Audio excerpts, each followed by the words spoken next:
Put the other one on the card as well. This is when you get like oh, okay. Thank you. Stand by. Going back.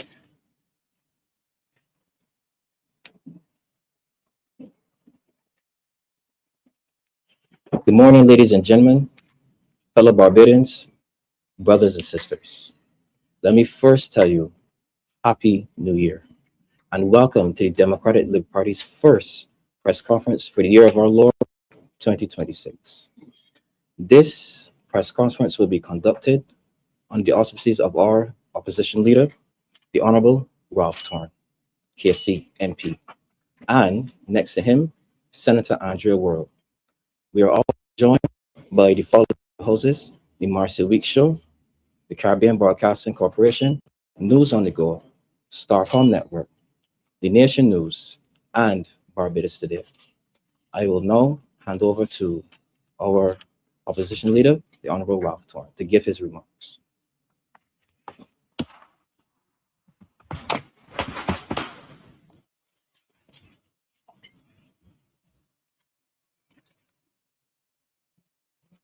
Good morning. Thank you very much. Happy New Year to everyone in Barbados and across the diaspora. Happy New Year to the media. Always a pleasure seeing the opposition office. Happy New Year to my fellow panelists and to the members of the Democratic Labour Party, those of us who have taken time off from their busy schedules to join us this morning. We appreciate it. Let me say at the outset that we have invited Ms. Verla de Pisa. Verla, as you know, is a practicing lawyer. She has been the chairman of our Commission on Crime, very successful Commission on Crime that produced its report last year, still getting used to 2026. And Verla is in court this morning, and I don't know if she'll be able to join us later. But Verla would have been updating Barbadians on the report produced by her commission and this party last year, because we intend to say something about crime this morning. We've just we are just coming out of the season of Christmas. I think tomorrow is the last day of the season. Just 1 second, please.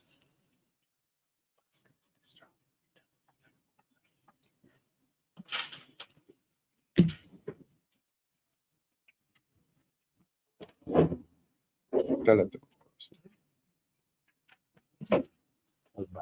go around. He's distracting. He's down there now. They say, no, move him completely.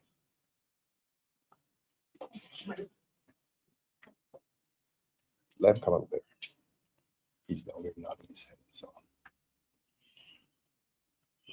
I'm sorry about that.